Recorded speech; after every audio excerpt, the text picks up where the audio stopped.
Isang mapagpalang hapon ng November 7, 2024 sa inyo kabayan. Narito po ang latest update natin ngayong hapon dito sa binabantayan nating Typhoon Marce na ngayon ay may itinaas na po na signal number 4. Pero bago ang lahat, makikisuyo po muna ng like and subscribe at pahit na rin po ng notification bell para updated ka pa sa mga ulat panahon tungkol dito kay Bagyong Marce. Ngayong hapon kabayan, ang landfall po nitong Bagyong Marce dito sa may Santa Ana, Cagayan.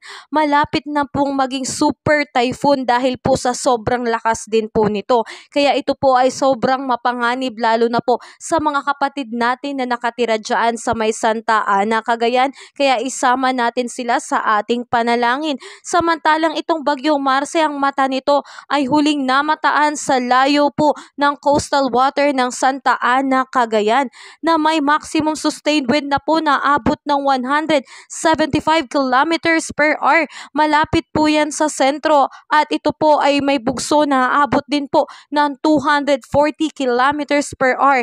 Kabayan, patuloy tong kumikilos pa west-northwestward sa bilis na 10 kilometers per hour. Kaya ang mga kababayan natin dyan ay pinag-ingat dahil ilang saglit na lang landfall na po ito kabayan at asahan ng malaking pinsalang maidudulot nito lalo na po dito sa may Santa Ana, Cagayan.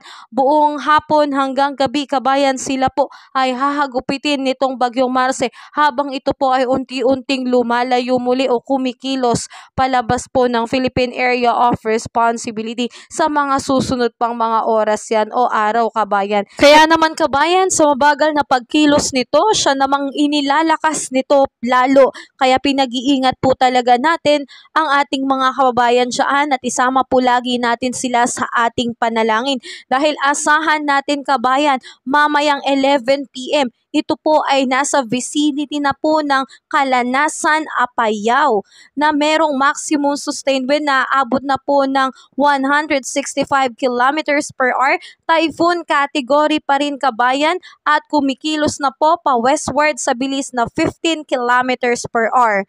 Bukas ng alas 11 ng umaga, November 8, asahan na ito po ay nasa layong 165 kilometer west of Lawag City, Ilocos Norte.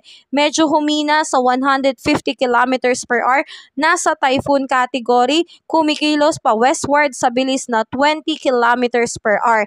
Pero kabayan, asahan natin dahil nga po sa patuloy na pag-ibayo o paglakas nitong Bagyong Marce kabayan, posible po itong maging super typhoon dahil hindi biro ang nilalabas nito na bugso ng hangin o yung dala nitong bugso ng hangin at lakas ng ulan. Ngayon kabayan, may nakataas po na signal number 4. Dito po sa ilang bahagi ng Luzon, unang-una na po dyan ang northern portion ng Cagayan. Kasama rin po ang Babuyan Island, the northern portion ng Apayao.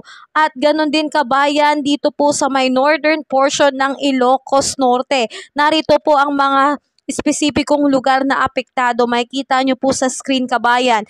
At meron po dyan kabayan na warning lead time na 12 hours na after 12 hours kabayan, hahagupit na po ang malakas na dala na hangin nitong Bagyong Marce pang signal number 4 kabayan.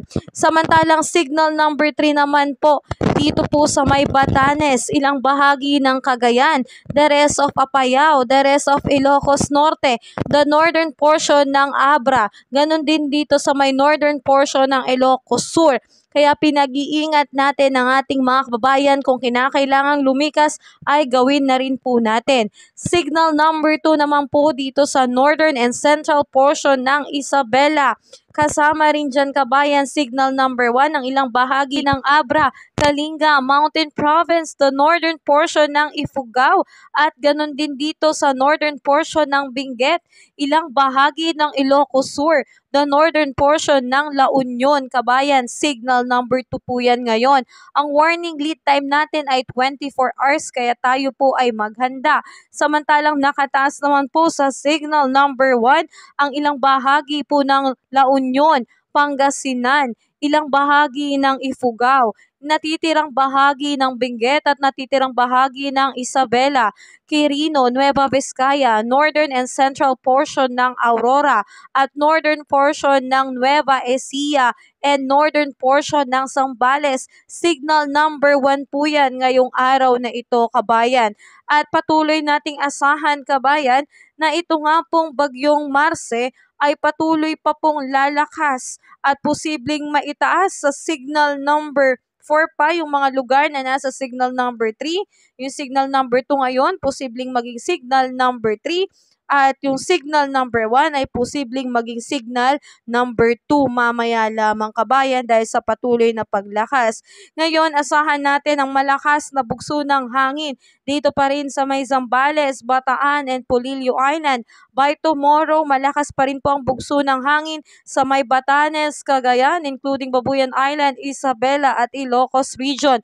By Saturday, malakas na bugso ng hangin pa rin ang mararanasan sa may Batanes and Babuyan Island. Kaya nga, kabayan, there is high risk po ng life-threatening o mapanganib po sa buhay ng bawat mamamayan. Ito pong lakas na bagyo na dala po o lakas ng hangin na dala nitong bagyong Marce, lalo na po sa mga kababayan natin na nakatira sa mga low-lying areas and also yung mga malapit po sa mga baybaying coastal localities dito sa may Batanes, Cagayan, including Babuyan Island, Isabela, Ilocos Norte, Ilocos Sur at La Union. Kung maaari, kabayan, ay lumikas po tayo dahil naitaas na rin po, kabayan, ang storm surge warning number 8 kaninang alas 8. Kaya naman yung mga kababayan natin ay talagang pinalilikas na po dahil mapanganib na po sa mga areas na nabanggit itong dulot na lakas ng hangin at ulan ng bagyong Marce. Sa ngayon, kabayan, patuloy na nakataas din po ang gale warning signal sa mga seaboards ng Northern Luzon and Central Luzon. Kaya hindi po muna pinapayagang pumalaot dahil napakataas. Actually, aabot na po ng 12 meters ang alon dito sa seaboards ng Babuyan Island, Ilocos Norte, na northern seaboards ng mainland Cagayan. Samantalang up to 8 meters naman dito sa natitirang bahagi ng seaboards Cagayan.